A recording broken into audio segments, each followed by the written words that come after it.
Party কম্পোজিশনের কিছু problem রয়েছে। বাংলায় বিজেপি আসতে গেলে সবার আগে যেটা দরকার সেটা হচ্ছে গ্রাউন্ড স্তরে অনেক বেশি ইনভলভমেন্ট দরকার, যেটা তাদের নেই। সেটা তারা এই সদস্যতা অভিযানেই কিন্তু একটা যথেষ্ট ভালোভাবে টের পেয়েছে। তার কারণ তারা যে বেঞ্চমার্ক সেট করেছিল সেই বেঞ্চমার্কের প্রায় 50% অ্যাচিভ করতেই তাদের হিমশিম খেয়ে যেতে হয়েছে।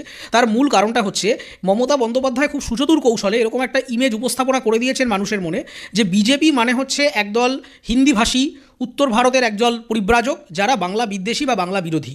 এবং মানুষের মনে এরকম একটা ধারণা তৈরি হয়েছে যে বিজেপি যদি ক্ষমতায় আসে তাহলে আমার যে বাঙালিয়ান, আমার যে সত্তা সেসব থাকবে না। তারা এসে আগেই বলবেন মাছ মাংস খেও না, তারা এসেই আগে বলবেন এই ধর্ম নিয়ে প্রচার করো, তারা এসেই আগে হিন্দু মুসলমানের দাঙ্গা লাগিয়ে দেবেন।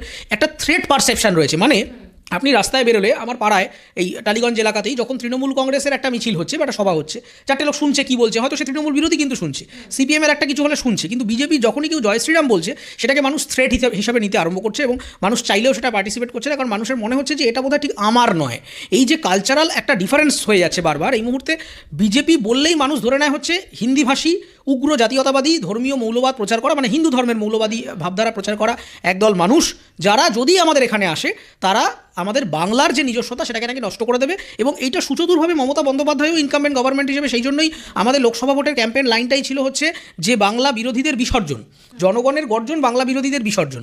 একটা পলিটিক্যাল পার্টিকে বাংলা বিরোধী বলে দেওয়া হচ্ছে, তার মধ্যে দিয়েই কিন্তু একটা নতুন রকমের ডেফিনিশন তৈরি হয়ে যাচ্ছে। তো বিজেপিকে যদি বাংলায় সফল হতে হয় তাহলে সবার আগে তাদেরকে এরকম একটা রাজনৈতিক অভিযানের মধ্যে দিয়ে যেতে হবে যেখানে মানুষের কাছে তারা উপস্থাপিত হবেন যে কেবলমাত্র হিন্দু ইউনাইটেডের কথা তারা বলছেন না, তারা বাঙালির কথাও বলছেন। কারণ বাংলায় কিন্তু মানে বাঙালি হিন্দু রয়েছেন, বাঙালি মুসলিম রয়েছেন এবং কম্পোজিশনগুলোর মধ্যে এমনভাবে মিক্স হয়ে আছে, আপনি কলকাতা শহরের ডেমোগ্রাফিটা দেখলেই বুঝতে পারবেন। মানে মুসলিম পাড়ার মধ্যেও আবার একটা হিন্দু পাড়া, আবার কোনটা যে কোন ধর্মের পাড়ার মধ্যে একটা মন্দিরের পাশে একটা মসজিদ, আবার একটা মন্দিরের পাশে একটা গির্জা, এই কালচারটা আমাদের রয়েছে।